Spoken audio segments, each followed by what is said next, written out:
샬롬, 하나님과 동행하는 새벽기도회 달라스 임마누엘 교회 권성철 목사입니다. 오늘도 하나님과 동행하며 풍성함을 누리시는 저와 여러분 되시기를 축복합니다. 오늘 말씀은 잠언 1장 1절에서 7절까지의 말씀입니다. 다윗의 아들 이스라엘 왕 솔로몬의 잠언이라. 이는 지혜와 훈계를 알게 하며 명철의 말씀을 깨닫게 하며 지혜롭게 공의롭게 정의롭게 정직하게 행할 일에 대하여 훈계를 받게 하며 어리석은 자를 슬기롭게 하며 젊은 자에게 지식과 근신함을 주기 위한 것이니, 지혜 있는 자는 듣고 학식이 더할 것이요 명철한 자는 지략을 얻을 것이라. 잠언과 비유와 지혜 있는 자의 말과 그 오묘한 말을 깨달으리라. 여호와를 경외하는 것이 지식의 근본이거늘 미련한 자는 지혜와 훈계를 멸시하느니라. 아멘. 하나님의 말씀입니다. 세상을 살아가다 보면 다양한 사람들을 만나죠. 그리고 그 다양한 사람들과 함께 여러 가지의 일들을 하게 됩니다. 똑같은 사람이잖아요. 그런데 어떤 사람하고 일하면 참 평안하고 또 놀라움을 경험하는 반면에 어떤 사람하고 일하면 답답하고 뭔가 문제가 생기고 분열되는 것을 경험하게 됩니다. 이런 차이를 가져오는 것은 그 사람의 능력과 경력 그리고 나이와 성품의 문제는 아닌 것 같아요. 여러 사람들과 일을 하다 보니 그 차이가 무엇인지를 저는 가늠할 수 있었습니다. 그것은 바로 지혜였다라는 것이죠. 지혜 있는 사람과 함께 일을 하게 되면요, 조화를 이루고 하나가 되고요, 또 모든 결과에 대해서도 아름다움의 열매를 맺히게 되는 것을 보게 되었습니다. 그러므로 믿음의 사람에게 있어서 지혜는요, 있어도 되고 없어도 되는 것이 아니라 하나님 나라를 세워가야 할 믿음의 사람에겐 반드시 필요한 것이 바로 지혜임을 우리는 기억해야 됩니다. 잠언은 인간이 공동체를 유지하고 하나님 나라의 길을 가는데 가장 중요한 지혜를 우리에게 가르쳐주고 있는 성경입니다. 1절을 보면 다윗의 아들 솔로몬의 잠언이라고 말을 하고 있어요. 솔로몬 왕은 지혜 대명사입니다. 솔로몬 인생 후반기는 사실 하나님을 떠나서 변절자가 되었지만 이 솔로몬의 전반기는요, 지혜로 충만했던 것을 우리는 알게 되죠. 여러분, 솔로몬이 지혜로 충만할 수 있었던 것은 바로 하나님의 말씀을 듣는 마음에서부터 지혜로 충만할 수 있었음을 우리는 알 수가 있게 됩니다. 그래서 잠언의 말씀을 여러분 잘 들으면요, 하나님께서 우리에게 주시는 지혜로 가득 찰 수 있음을 여러분들 믿으시기를 바랍니다. 오늘 잠언 1장에서 말하고 있는 지혜는 다른 두 가지 동의어를 가지고 있어요. 2절 말씀을 보면 이는 지혜와 훈계를 알게 하며 명철의 말씀을 깨닫게 하며. 아멘. 지혜는 히브리어로 호크마라고 부르는데요, 호크마의 동의어를 훈계 혹은 명철이라고 말을 하고 있어요. 훈계가 어떻게 지혜와 동의어가 될 수 있을까요? 훈계는 히브리어로 무사르라는 단어입니다. 이 무사르는요, 엄격한 교관 아래에서 받는 훈련을 의미해요.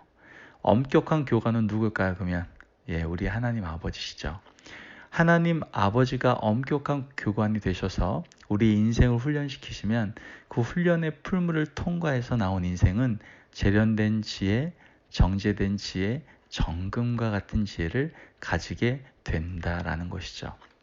여러분, 인간의 지혜는 가만히 있는 자에게 주어지는 것이 아니에요. 태어날 때부터 지혜로운 사람이다? 여러분, 그런 사람은 한 사람도 없습니다.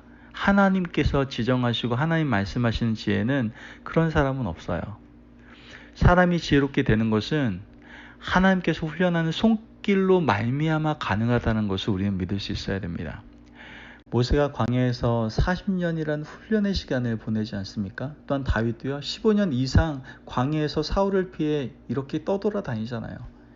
이런 훈련의 시간을 잘 견디고 나면 하나님께서는 우리에게 지혜의 선물을 주신다라는 것이죠.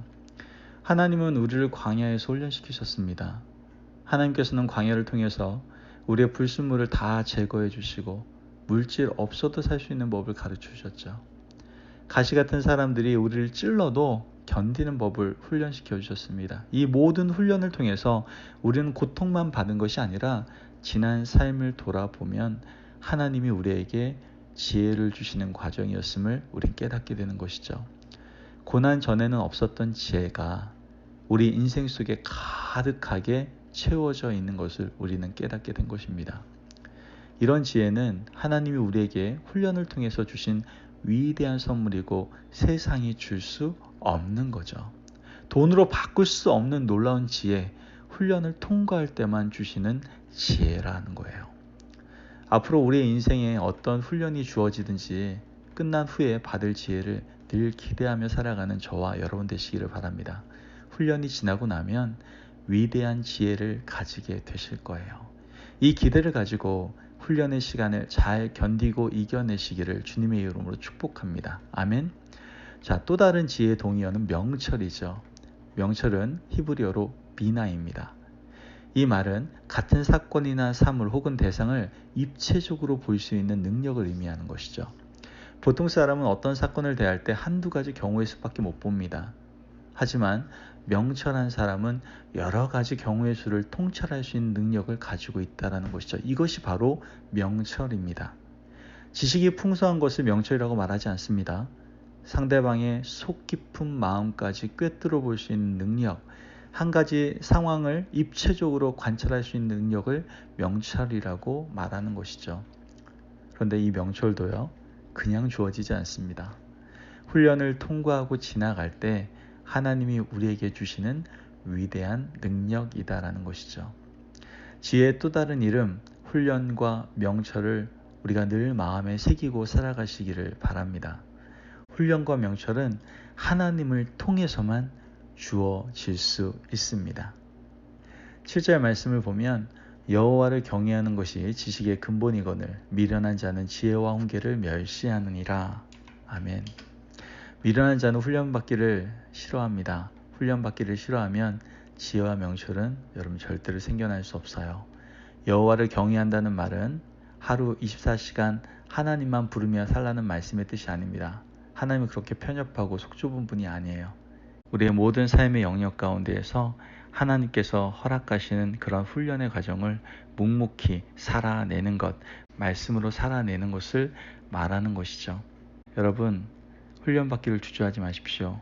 오늘 우리의 직장, 일터, 우리가 살아가는 모든 곳에서 하나님의 지혜를 배우고 깨달을 수 있는, 그래서 온전히 하나님만을 경외할 수 있는 저와 여러분들이 되시기를 주님의 이름으로 축복합니다. 아멘. 기도하겠습니다. 사랑이 많으신 하나님 감사합니다. 오늘도 귀한 말씀을 주시고 오늘 우리에게 지혜를 가지라고 말씀하시니 감사합니다. 하나님, 우리가 지혜를 가진 자로서 늘 하나님께 영광 돌리기를 원합니다. 이를 위해 훈계를 우리가 받기 위하여 언제나 하나님께서 우리에게 허락하시는 그 훈련의 장 가운데서 버티고 이겨나갈 수 있도록 도와주시고 그 과정을 통하여 지혜를 얻고 그 지혜를 통하여 하나님 나라를 확장시켜 나가며 또한 하나님의 사람으로 온전히 살아가기에 부족함 없도록 역사하여 주옵소서. 감사함이 예수님의 이름으로 기도합니다. 아멘. 오늘도 하나님과 동행하며 풍성한 삶을 누리시는 저와 여러분 되시기를 축복합니다. 오늘도 하나님이 주신 지혜 가운데 승리하는 삶을 살아가시기를 바랍니다.